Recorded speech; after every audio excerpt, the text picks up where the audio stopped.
আচার্য প্রফুল্লচন্দ্র রায়ের আত্মচরিতের ঊনবিংশ পরিচ্ছেদ পড়ছি আমরা কয়েকদিন ধরে। আগের দিন দেখা গিয়েছিল, আচার্যের লেখা থেকে আমরা জানতে পেরেছিলাম যে দ্য ভোকেশনাল গাইডেন্স ম্যাগাজিনে ফ্রান্সিস টি ম্যাকেব, হার্ভার্ড বিশ্ববিদ্যালয়ের ব্যক্তি, তার একটা বিবরণ পাওয়া যায়। একটা গবেষণা তারা করেছিলেন স্কুলে পড়াশোনা করা, কলেজে পড়াশোনা করা ছেলেদের উপরে। দেখা যায় 758 জন ছেলে মেয়েকে নিয়ে, মেয়ে তো তখন প্রায় ছিলই না, ছাত্রদের নিয়ে, যাই হোক, যখন গবেষণা করা হয় তখন দেখা যায় যে বিদ্যালয়ে থাকাকালীন সময়টুকু বাদ দিলে বাকি সময়ে ছাত্ররা কি করে এই জিজ্ঞাসাবাদ করা হয়। করে সেই 758 জন ছাত্রকে দুভাগে ভাগ করা হয়। একদল ছাত্র হয়তো শুধুমাত্র বিদ্যালয়ে পড়াশোনার সঙ্গেই জড়িত, বাকি সময়টুকু তারা আর কিছু করে না।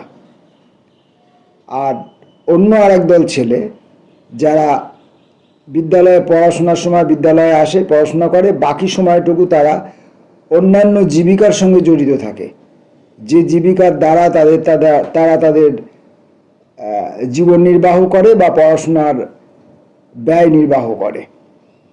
এইভাবে গবেষণা করা গিয়েছিল এবং এই দুই দল ছাত্রের মধ্যে দেখা যায় যে যারা বিদ্যালয়ে পড়াশোনাকালীন সময়টুকু বাদ দিয়ে বাকি সময়ে অন্যান্য জীবিকার সঙ্গে জড়িত, তারাই আবার পড়াশোনাতেও ভালো ফলাফল করে। অর্থাৎ অন্য কাজের চাপের জন্য তাদের পড়াশোনার ক্ষতি না হয়ে উল্টে সেটা তাদের পড়াশোনার পক্ষে সহায়ক হচ্ছে। এই অবধি আমরা পড়েছিলাম আগের দিন। উপরোক্ত দুই শ্রেণীর ছাত্রদের মধ্যে যাহারা কাজ করিতে বাধ্য হয় তাহারাই বিদ্যালয়ে পরীক্ষায় ভালো নম্বর পায়। যাহারা কাজ করে না অথবা সাময়িকভাবে কিছু অর্থ সংগ্রহের জন্য কাজ করে, তাহাদের অপেক্ষা যারা নিয়মিতভাবে কাজ করিতে বাধ্য হয় তাহারাই বিদ্যালয়ে বেশি কৃতিত্ব প্রদর্শন করে। যাহারা কলেজে পড়ার সঙ্গে সঙ্গে কাজ করিয়া জীবিকা নির্বাহ করে, আমেরিকার বিশ্ববিদ্যালয়ে এমন সব ছাত্র প্রায়ই দেখা যায়। আমেরিকার প্রত্যেক স্টেটে কৃষি এবং শিল্প শিক্ষা দিবার জন্য সরকারি বিদ্যালয় আছে। স্টেট যুক্তরাষ্ট্রের তহবিল হইতে এইসব বিদ্যালয়ে সাহায্য করা হইয়া থাকে। এইরূপ 48টি কলেজ লইয়া অনুসন্ধান করিয়া দেখা গিয়াছে যে ছাত্রদের মধ্যে প্রায় অর্ধেক এবং ছাত্রীদের মধ্যে 1/4 জীবিকার জন্য কার্য করে। অর্থাৎ আমি যে আগেরবার বলার সময় নিজেকে সংশোধন করেছিলাম যে ছাত্রী সেই সময়ে ছিল না, হয়তো এই ধারণাটা আমার ভুল ছিল।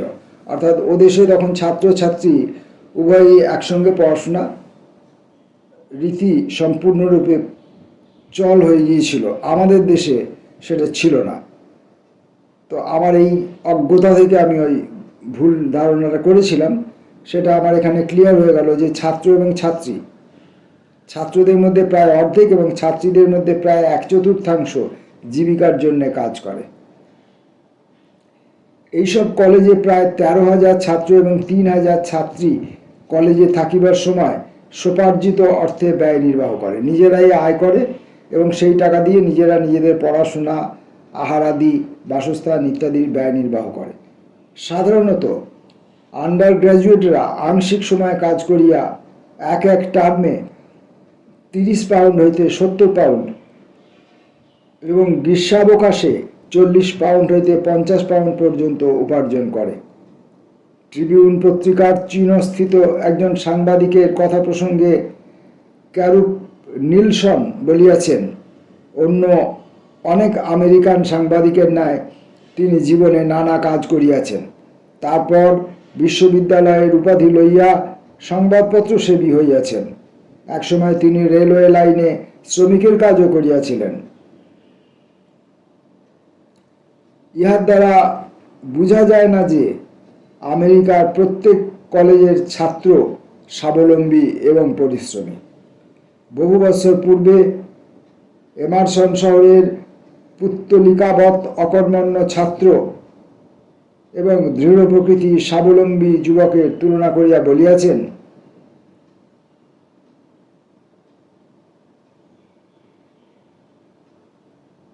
এমারসন বলেছেন কথা, আমাদের যুবকরা যদি প্রথম চেষ্টাতেই ব্যর্থ হয় তবে তাহারা ভগ্ন হৃদয় হইয়া পড়ে। যদি কোনো নবীন ব্যবসায়ী সাফল্য লাভ করিতে না পারে, লোকে বলে যে সে একেবারে ধ্বংসের মুখে গিয়াছে।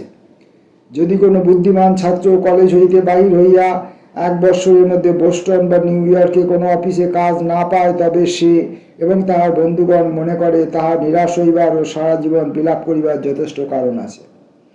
পক্ষান্তরে নিউ হ্যাম্পশায়ার বা ভারমন্ট হইতে আগত দৃঢ় প্রকৃতির যুবক একে একে সমস্ত কাজে হস্ত দেয়।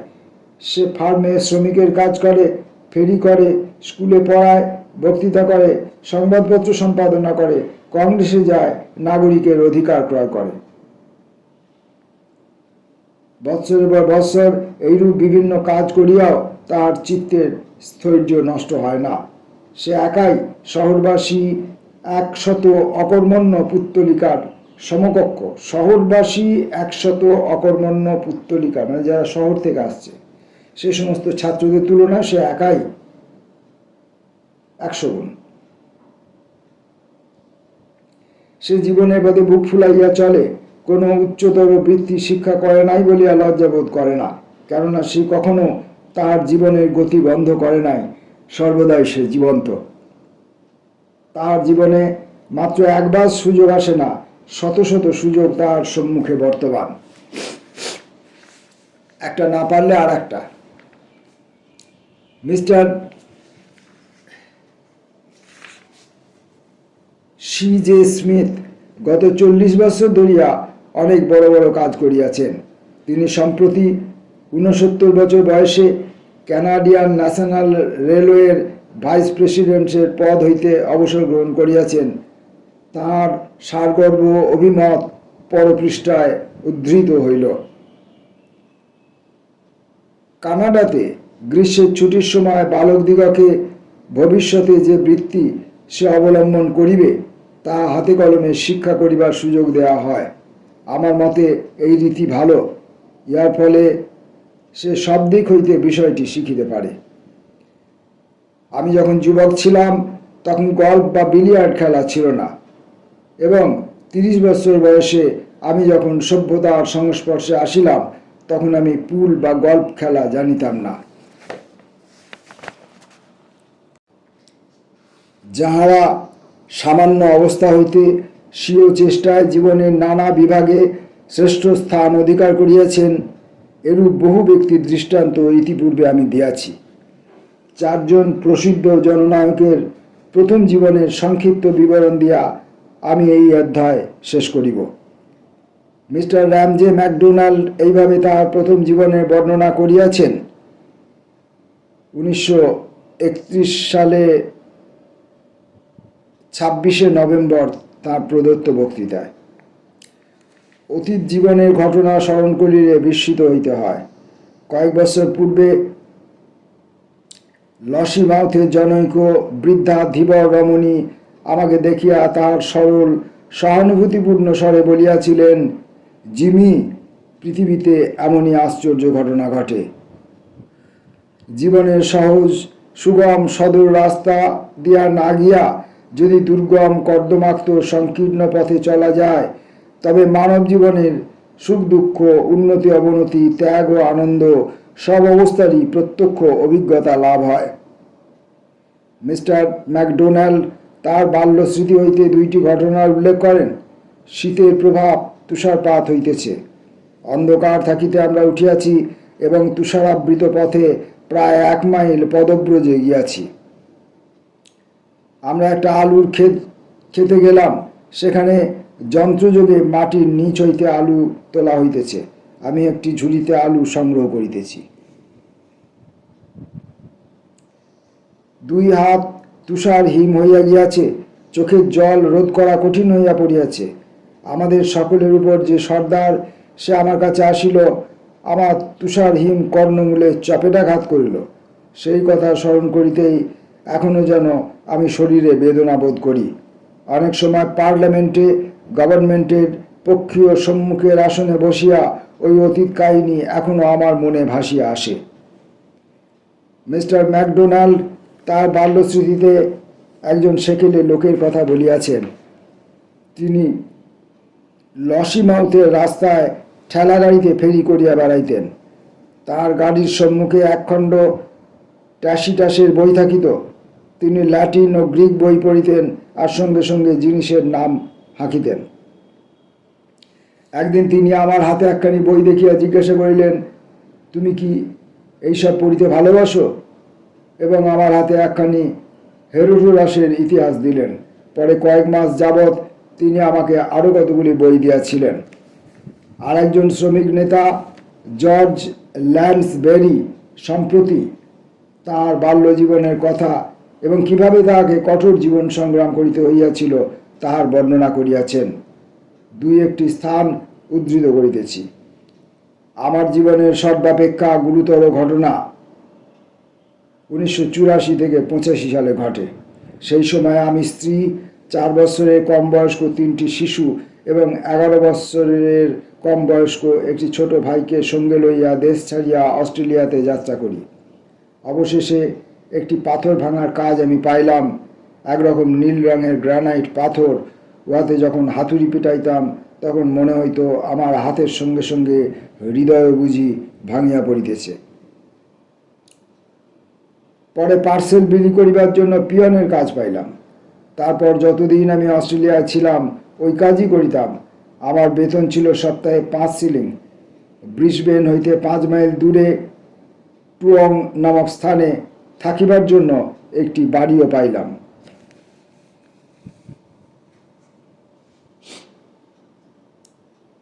এরপরে আচার্য লিখছেন, প্রবল বর্ষার ধারা এই শিরোনামে। আমার প্রথম রাত্রির কাজ খুব উত্তেজনাপূর্ণ হইয়াছিল। পার্সেলের গাড়ি খোলা ছিল, প্রবল বেগে বর্ষা আসিল। অর্থাৎ আচার্য লিখছেন ওই শ্রমিক নেতা জর্জ ল্যান্সবেরির জীবনের কথাই, যখন তিনি পরবর্তী জীবনকালে পার্সেল বিলির কাজ করছিলেন অস্ট্রেলিয়াতে। পার্সেলের গাড়ি খোলা ছিল এবং প্রবল বেগে বর্ষা আসিল। আমাকে বিভিন্ন বাড়িতে 200টি পার্সেল বিলি করিতে হইবে, অথচ আমি একটি বাড়িরও ঠিকানা জানি না।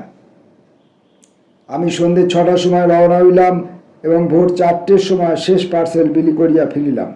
সকলেই ভাবিয়াছিল আমি নতুন লোক, সুতরাং এ কাজ করিতে পারিব না। কিন্তু এইভাবে কাজ সুসম্পন্ন করাতে কার্যে আমার বেশ সুনাম হইল এবং আমি 6 মাস সেখানে কাজ করিলাম। কাজের সম্বন্ধে আমি বেশি কিছু বলিবার নই, তবে পরিশ্রম একটু বেশি হইত। প্রায় সকালবেলা 8টা হইতে পরদিন বেলা 12টা কিংবা 1টা পর্যন্ত কাজ করিতে হইত। মুসোলিনির জীবনী আমরা পড়ি। মুসোলিনির জীবনীতে মুসোলিনি কি লিখছেন বা তার সম্পর্কে কি লেখা হচ্ছে। রাজমিস্ত্রির মজুরির কাজে তিনি দেশময় ঘুরিয়া বেড়াইতেন। সুইজারল্যান্ডে বেশি শীত পড়াতে বাড়ি তৈরির কাজ বন্ধ হইয়া যায়। মুসোলিনি সেই অবসর সময়ে বিশ্ববিদ্যালয়ে এবং সান্ধ্য বিদ্যালয়ে পড়িতে লাগিলেন। সুইজারল্যান্ডের না স্কটল্যান্ডেও বাড়ি তৈরির কাজে নিযুক্ত যুবকদের শীতকালে কোনো কাজ থাকে না। সেই সময় তাহারা মুসোলিনির মতো স্কুল ও বিশ্ববিদ্যালয়ে অধ্যয়ন করে। আমি যখন এডিনবরা বিশ্ববিদ্যালয়ে ছিলাম তখন এইরূপ ছাত্রকে সেখানে দেখি। কিন্তু মুসোলিনি আমার স্বদেশবাসীর চেয়ে অধিকতর কৃতিত্ব প্রদর্শন করেন, কেননা তিনি শ্রমের কাজ একেবারে ত্যাগ করেন নাই। তিনি কখনো কখনো দোকানদারের দারোয়ান বা সংবাদ বাহক রূপে কাজ করিতেন। তাহাদের মালপত্র ক্রেতাদের বাড়িতে ঘাড়ে করিয়া বা বাক্সে ঝুলাইয়া লইয়া যাইতেন। জিনিস বেশি ভারী হইলে কিংবা ক্রেতাদের বাড়ি একটু দূরে হইলে ঠেলা গাড়িতেও লইয়া যাইতেন। এইভাবে যাহা উপার্জন করিতেন তাহাতে তাহার বিদ্যালয়ের বেতন এবং ছাত্রাবাসের ব্যয় নির্বাহ হইত।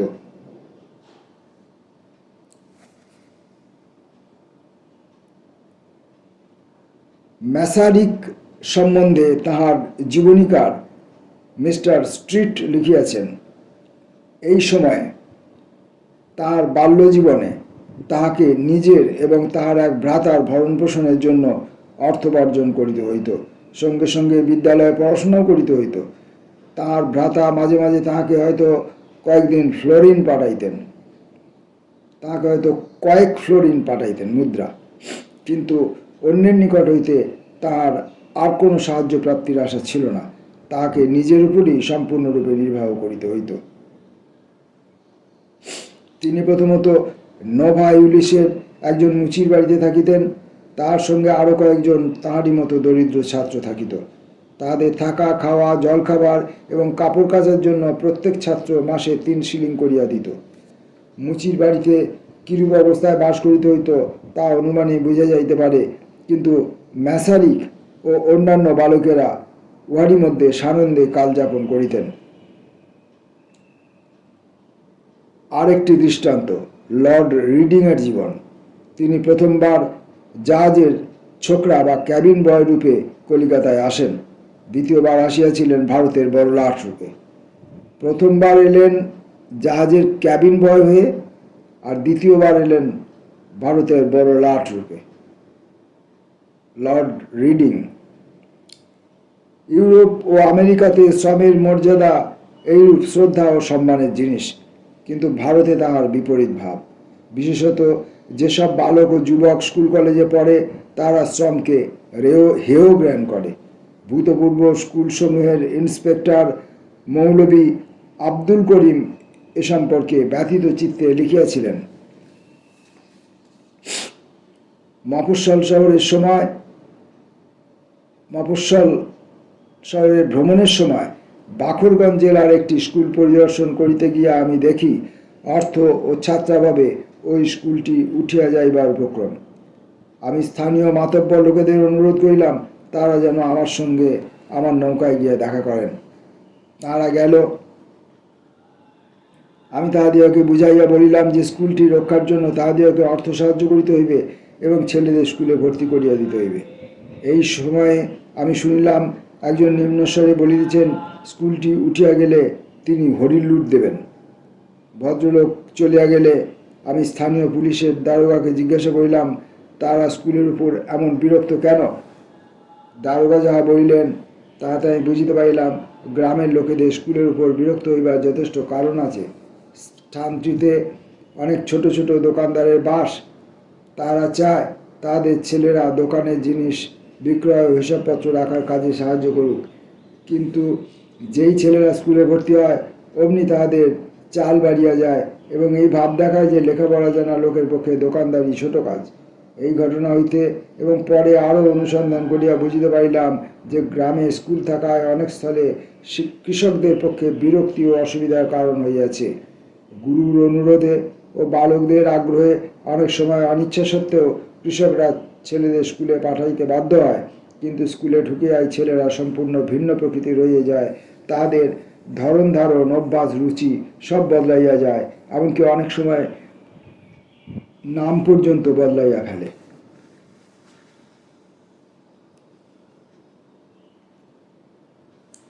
তাহাদের পিতামাতা কেবল যে তাহাদের নিকট হইতে গরু চড়ানো, চাষের কাজ ইত্যাদির সাহায্য হইতেই বঞ্চিত হয় তাহা নহে, তাদের জন্য ভালো কাপড় চোপড়, ছাতা, বই, খাতাপত্র ইত্যাদি যোগাইতে বাধ্য হয়। এইসব ব্যয় করা অনেক সময় তার সাধ্যাতীত, ফলে ছেলে পরিবারের বোঝা এবং সমাজের অভিশাপ স্বরূপ হয়, কেননা সে দলাদলি সৃষ্টি করে, মামলা মকদ্দমা পাকাইয়া তোলে, এমনকি অনেক সময় জাল জুয়া চুরিও শেখায়। এইরূপ অবস্থা হইতে দেশ হিতকামী ব্যক্তিকে হতাশ করিয়া তুলিবে। আমাদের বুঝিবার সময় আসিয়াছে যে যেসব শিক্ষা প্রতিষ্ঠানের ফলে গ্রামের উপর অবজ্ঞা জন্মে সেগুলি দেশের পক্ষে কল্যাণকর নহে, বরং জাতীয় উন্নতির ঘোর শত্রুস্বরূপ।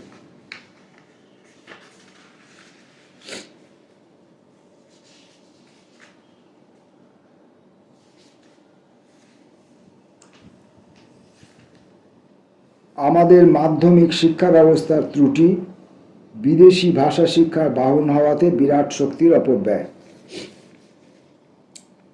বাঙালি ছাত্রদের শিক্ষা ব্যবস্থায় যে বিরাট শক্তির অপব্যয় হয় তার কথা ভাবিলে স্তম্ভিত হইতে হয়। বালকের জীবনে সর্বাপেক্ষা মূল্যবান ৫-৬ বৎসর কাল একটি দুরূহ বিদেশী ভাষা আয়ত্ত করিতে ব্যয় করিতে হয়, কেননা ওই ভাষার মধ্য দিয়াই তাহাকে অন্যান্য বিষয় শিখিতে হইবে। পৃথিবীর অন্য কোনো দেশে এইরূপ অস্বাভাবিক ও ঘোর অনিষ্টকর ব্যবস্থা নাই। মাতৃভাষায় সবসময় শিক্ষার বাহন হওয়া উচিত। এই স্বতঃসিদ্ধ সহজ সত্য ব্যাখ্যা করিবার প্রয়োজন নাই। একজন ইংরাজ বা স্কচ বালক ডিকেন্সের চাইল্ডস হিস্ট্রি অফ ইংল্যান্ড, স্কটের tales of a grandfather, Gulliver travels and Alice in Wonderland গভীর মনোযোগের সঙ্গে পড়ে। তার পিতামাতার নিকট হইতেও সে অনেক বিষয় শেখে। সে ভ্রমণ বৃত্তান্ত, উত্তর মেরু অভিযানের বিবরণ, কিলিমাঞ্জারো, আন্ডিস অথবা হিমালয় পর্বত শিখরে আরোহণের কাহিনী সাগ্রহে পড়ে। তার নির্দিষ্ট পাঠ্যপুস্তকে এসব নাই, একথা তাহাকে বলিয়া দিতে হয় না। একজন ইংরেজ বালককে প্রথমে পার্সি, চীনা, জার্মান অথবা রুশীয় ভাষা শিখিয়া তাহার মধ্য দিয়া অন্য বিষয় শিখিতে হইতেছে। এইরূপ ব্যাপার কেউ কল্পনা করিতে পারেন কি? কারও নানা বিষয় জানাশোনা আছে, এরূপ বলিলে বোঝা যায় না কোনো ভাষার সাহায্যে সে ওইসব বিষয় শিখিয়াছে। আমরা অন্ধভাবে একটা অনিষ্টকর ব্যবস্থা অনুসরণ করিতেছি এবং ইহার ফলে আমাদের ছেলেদের যথার্থ শিক্ষা ও জ্ঞান লাভে প্রবল অন্তরায় সৃষ্টি হইতেছে। এখনো পর্যন্ত মানুষের মধ্যে ধারণা আছে যে ইংরেজি ভাষা শিখলে সে জ্ঞানী, ইংরেজি ভাষা শিখলে সে শিক্ষিত। আর এতদিন আগে আচার্য উপলব্ধি করেছিলেন যে ইংরেজি ভাষাটা শিখতে গিয়ে সে জ্ঞান লাভ থেকে বঞ্চিত হচ্ছে। মানে পৃথিবীর অন্যান্য বিষয় সম্পর্কে যা কিছু সে তাকে জানতে হবে ওই ইংরেজি ভাষার মধ্য দিয়ে জানতে হবে। আর ইংরেজি ভাষার শেখার পেছনে তার একটা সময় এবং শ্রম ব্যয় হয়ে যাওয়ার ফলে সে জীবনে শিক্ষিত হওয়ার ক্ষেত্রে বঞ্চিত হচ্ছে। এই যে একজন ইংরেজি জানা ছেলে, একজন ইংরেজি জানা যুবক, একজন ইংরেজি জানা মানুষ, তাকেও অশিক্ষিত বলা যেতে পারে, এই ধারণাটা আচার্য প্রথম উপলব্ধি করেছিলেন। যদি সে জীবন সম্পর্কে, জগৎ সম্পর্কে বিভিন্ন তথ্য, জ্ঞান, প্রত্যক্ষ পরোক্ষ অভিজ্ঞতা সংগ্রহ করতে না পারে, যেটা ইংরেজ বালকেরা পাচ্ছে। তাদের বাবা মা, আত্মীয় স্বজন, অন্যান্যদের কাছ থেকে গল্পচ্ছলে শুনে অনেক কিছু শিখে ফেলছে, কারণ তাদের ভাষাটাই ইংরেজি ভাষা। তাকে অন্যের ভাষার মধ্য দিয়ে এইসব তথ্য সংগ্রহ করতে হচ্ছে না। কিন্তু আমাদের দেশের ছাত্রদের অন্যের ভাষাটা শিখে তার মধ্য দিয়ে তথ্য সংগ্রহ করতে হবে এবং তাকে তথ্য সাপ্লাই দেওয়ার জন্যে, সরবরাহ করার জন্যে তার পরিবার, তার সমাজ, তার গ্রাম শহরে কোথাও কেউ উপযুক্ত ব্যক্তি নেই। যা তাকে শিখতে হবে ওই বিদ্যালয়ে গিয়ে শিখতে হবে।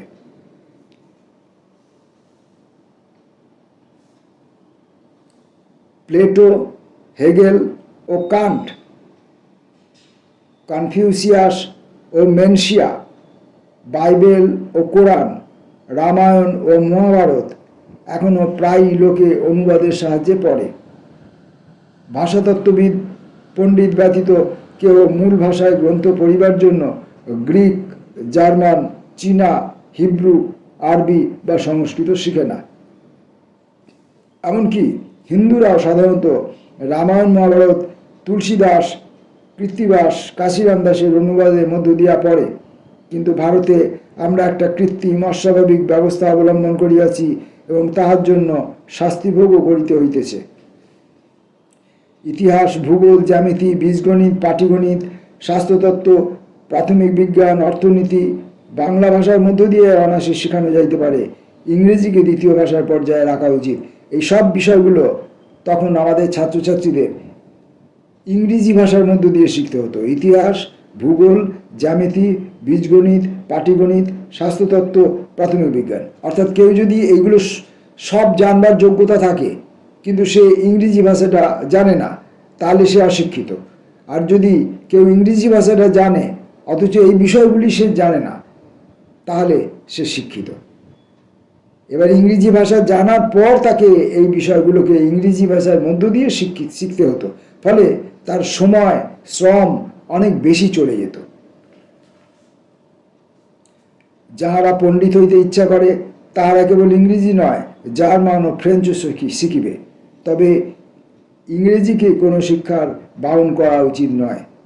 শিক্ষিত ব্যক্তিকে মোটামুটি সমস্ত বিষয়ের সাধারণ জ্ঞান লাভ করিতে হইবে এবং মাতৃভাষার সাহায্যেই সে সহজে এবং অল্প সময়ের মধ্যে এই জ্ঞান লাভ করিতে পারিবে।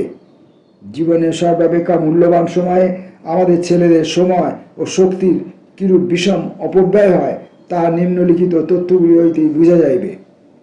1930-31 সালে কতজন ছাত্র বিশ্ববিদ্যালয়ে MA পরীক্ষার জন্য প্রস্তুত হইয়াছিল তা এই তালিকায় দেওয়া হইতেছে।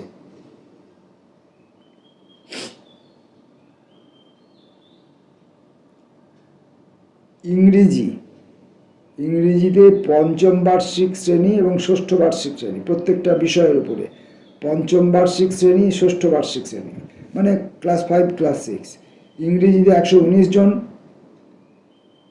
আর এটা ক্লাস 5-এ পঞ্চম বার্ষিকীতে এবং ষষ্ঠ বার্ষিকীতে মানে ক্লাস 6-এ 112। গণিতে 36, 29, দর্শনে 36, 26, প্রত্যেক ক্ষেত্রে কমে যাচ্ছে, দেখা যাচ্ছে এক ক্লাস পরেই কমে যাচ্ছে। ইতিহাসে 55, 44, অর্থনীতিতে 116, 92, বাণিজ্যে 23, 20, প্রাচীন ইতিহাস 14, 17, এটা শুধু 3টে বেড়েছে। নৃতত্ত্ব 5, 6, পরীক্ষামূলক মনোবিদ্যা 4, 3, তুলনামূলক ভাষাতত্ত্ব 1, 0, সংস্কৃতে 19, 20, পালিতে 2, 2, আরবিতে 4, 1, পার্সিতে 8, 3, ভারতীয় ভাষা 7, 18।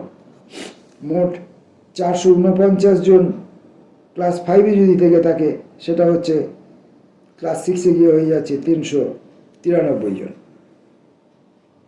ছাত্রেরা এবং তাদের অভিভাবকগণ পাঠ্য বিষয় নির্বাচনের জন্য যে বিন্দুমাত্রও চিন্তা করেন না, এই তালিকা হইতে তা বোঝা যাইতেছে। দেখা যাইতেছে ইংরেজি ভাষার প্রতি ছেলেদের বেশি আকর্ষণ। শুধু এইটুকু নয়, যেটা দেখা গেল যে ইংরেজি পড়বার জন্য বেশি ছেলে মেয়ে স্কুলে ভর্তি হচ্ছে, অন্যান্য বিষয়গুলোতে কম। ইংরেজিতে 119, 112, ইংরেজির পরেই দেখা যাচ্ছে অর্থনীতি, বাদ বাকি সব বিষয়গুলিতে কোনো গুরুত্ব তেমন নেই। দেখা যাইতেছে ইংরেজি ভাষার প্রতি ছেলেদের বেশি আকর্ষণ, অথচ অবস্থা ইয়ার বিপরীত হওয়া উচিত ছিল। আকর্ষণ মানে কি জোর করে তৈরি করা আকর্ষণ? কেননা একটা কঠিন বিদেশি ভাষার দুরূহ তত্ত্ব অধিগত করিতে যে সময় ও শক্তি ব্যয় হয়, তা অন্য দিক দিয়ে প্রয়োগ করিলে বেশি লাভ হইবে। পাঠ্য বিষয়ের গ্রন্থ তালিকা দেখিলে চক্ষু স্থির হয়। গ্রন্থকারগণ তাহাদের কৃত গ্রন্থ তালিকা পড়িলে স্তম্ভিত হইতে হয়। উহা ক্যালেন্ডারের 5.5 পৃষ্ঠা জুলিয়া অবস্থিত। প্রাচীন যুগ হইতে আধুনিক কাল পর্যন্ত বিশাল ইংরেজি সাহিত্য ইহার অন্তর্ভুক্ত। ভিক্টোরিয়া যুগের পরবর্তী আধুনিক কালের H.G. Wells, Conrad, Bernard Shaw, Arnold, Bennett, Galsworthy সকলেই ইহার মধ্যে আছেন। এই সমস্ত লোকেদের সাহিত্য পড়তে হচ্ছে এত কঠিন কাজ, অথচ তার প্রতি ছেলেদের আগ্রহ। এটা তো স্বাভাবিক নয়, এটা জোর করে বাধ্য করা হচ্ছে। কারণ ইংরেজি শিখলে তবে সে শিক্ষিত হবে, অন্য কিছু শিখলে সে শিক্ষিত হবে না। আমি সম্পূর্ণরূপে স্বীকার করি যে এইসব ভারতীয় ছাত্র থাকিবেন, যাহারা সমস্ত জীবন ধরিয়া ইংরেজি সাহিত্য অধ্যয়ন করিবেন। ইংল্যান্ড, ফ্রান্স ও জার্মানিতেও এমন অনেক ছাত্র আছেন, যারা সমস্ত জীবন সংস্কৃত ভাষা ও সাহিত্য অধ্যয়ন করিতেছেন। ভারতীয় স্লেগেল বা স্টেইনের অভ্যুদয়ে আমি আনন্দিত হইব, কিন্তু ইংরেজিতে MA উপাধি লাভের জন্য 231 জন ছাত্র সময় ও শক্তি ব্যয় করিবে কেন? তাহাদের জ্ঞান পল্লবগ্রাহিতার নামান্তর। সুতরাং একজন ইংরেজি MA লোকের নিকট উপহাসের পাত্র হইবে, ইহা আশ্চর্যের বিষয় নয়। ঢাকা ট্রেনিং কলেজের অধ্যক্ষ মিস্টার ওয়েস্ট কৃষি কমিশনের সম্মুখে সাক্ষ্য দিবার সময় বলিয়াছেন, একজন MA-র ইংরেজি পাঠের ক্ষমতা 15 বছরের ইংরেজ বালিকার সমান। একজন BA-র 14 বছরের ইংরেজ বালিকা একজন ম্যাট্রিক পাশে 10 বছরের ইংরেজ বালিকার সমান। মিস্টার ওয়েস্ট অজ্ঞাতসারে কিছু অতিরঞ্জন করিয়া থাকিতে পারেন, কিন্তু একজন ছাত্র গ্র্যাজুয়েট সম্বন্ধে তার কথা মোটের উপর সত্য।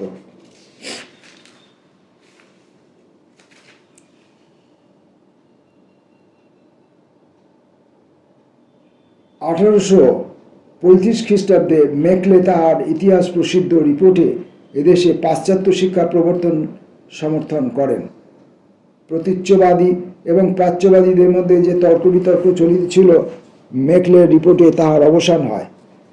মেকলেকে এজন্য নিন্দা করা হইয়া থাকে, বলা হইয়া থাকে যে তিনি মাতৃভাষার দাবি উপেক্ষা করেন। ইহা ন্যায্য সমালোচনা বলিয়া বোধ হয় না, কেননা মেকলে নিজেই দূরদৃষ্টি বলে বুঝিতে পারিয়াছিলেন যে ভারতবাসীরা পাশ্চাত্য শিক্ষা লাভ করিয়া মাতৃভাষায় গ্রন্থ লিখিয়া পাশ্চাত্য জ্ঞান বিজ্ঞান দেশবাসীর মধ্যে প্রচার করিবে। তাহার ভবিষ্যৎবাণী সফল হইয়াছে। মেকলের রিপোর্ট প্রকাশিত হইবার 20 বছরের মধ্যে, এমনকি তাহারও পূর্বে, কৃষ্ণমোহন বন্দ্যোপাধ্যায়, ঈশ্বরচন্দ্র বিদ্যাসাগর, অক্ষয় কুমার দত্ত, রাজেন্দ্রলাল মিত্র এবং আরও অনেকে বাংলা ভাষায় শিক্ষাপ্রদ গ্রন্থ লিখিতে আরম্ভ করেন। ওই সকল গ্রন্থের বহুল প্রচার হইয়াছিল। একথা ভুলিলে চলিবে না, মেকলের রিপোর্ট লিখিবার 20 বৎসরের পূর্বে কলিকাতায় হিন্দু প্রধানেরা নিজেদের অর্থ সাহায্যে একটি কলেজ স্থাপন করেন। যুবকদেরকে ইংরাজি সাহিত্য ও বিজ্ঞান শিক্ষা দেওয়াই ইহার উদ্দেশ্য ছিল। 1822 খ্রিস্টাব্দে রামমোহন রায় লর্ড আমহার্স্টের নিকট তেজব্যঞ্জক ভাষায় একখানি পত্র লেখেন। ওই পত্রে তিনি দেশবাসীকে ইংরেজি সাহিত্য ও পাশ্চাত্য বিজ্ঞান শিক্ষা দেবার জন্য সাগ্রহ অনুরোধ করেন। উহার কতগুলি লাইনের মধ্যে মেকলের রিপোর্টের হুবহু মিল আছে। প্রথম ইংরেজি কবিতা লেখক বাঙালি কাশী প্রসাদ ঘোষ মেকলের রিপোর্ট প্রকাশিত হইবার 5 বৎসর পূর্বে সাহিত্য ক্ষেত্রে অবতীর্ণ হইয়াছিলেন।